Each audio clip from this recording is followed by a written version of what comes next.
Nous allons bientôt adresser une nouvelle demande de meeting à la préfecture et nous espérons que désormais, puisque le gouvernement lui-même reconnaît que le coronavirus est en perdition au Togo, il est en recul au Togo, je répète donc, j'espère donc que les autorités de notre pays comprendront qu'il est temps d'ouvrir l'espace civique et d'arrêter ces entraves à ces différentes libertés que j'avais exprimées tantôt.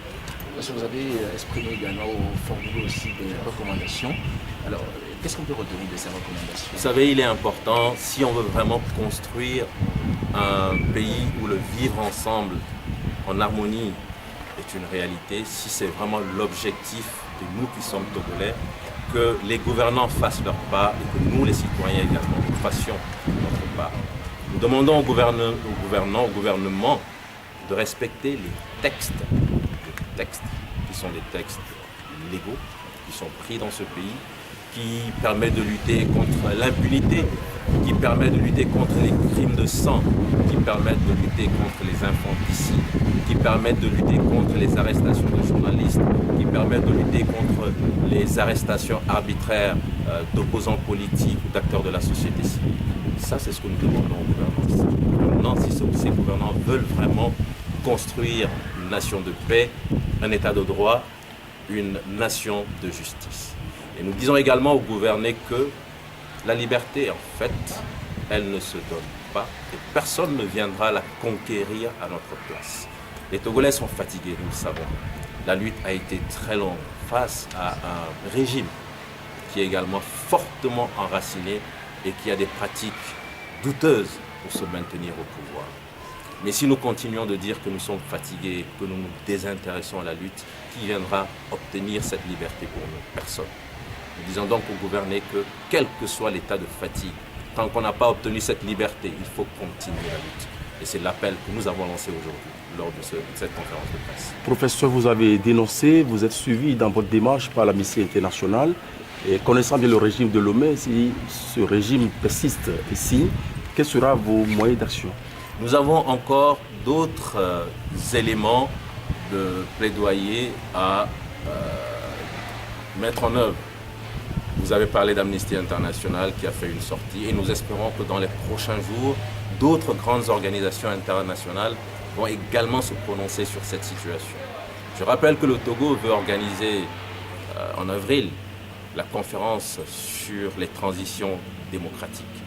On ne peut pas vouloir être un modèle de démocratie quand on opprime sa population, quand on empêche sa population de jouir de ses droits constitutionnels les plus basiques.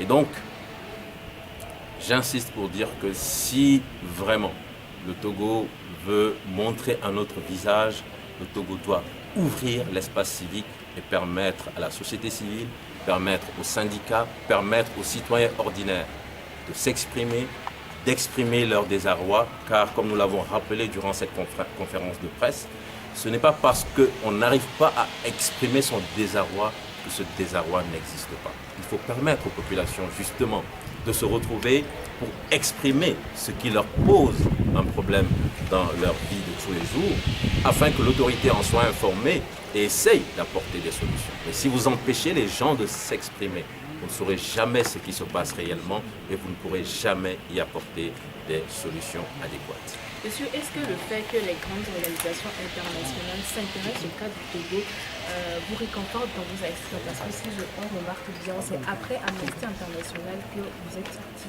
Effectivement, c'est un élément important du plaidoyer que nous sommes en train de mettre en œuvre. Le Front citoyen Togo debout serait peut-être sorti, mais seul, il faut le reconnaître, ça n'a pas le même impact que si le Front citoyen Togo debout est soutenu par Amnesty International, par la coalition Tournons la page à l'échelle internationale, par Civicus, par le CCFD Terre Solidaire, par la FIDH, etc., etc. Et j'espère en tout cas un certain nombre parmi ces organisations que je viens de citer vont également apporter leur voix et l'ajouter à celle du Front citoyen Togo debout afin que la situation puisse enfin changer dans notre pays. L'espace civique est trop fermé et nous qui sommes acteurs de la société civile, nous avons vraiment du mal entre Pegasus qui vous traque, les gens qui vous suivent, harcèlements que je ne vais pas vous énumérer ici. Mais trop, c'est trop. Il faut que ça cesse. Si l'objectif réel est de construire un État démocratique, un État de droit, il y a des choses qui doivent changer de façon substantielle dans la manière de conduire la politique dans notre pays.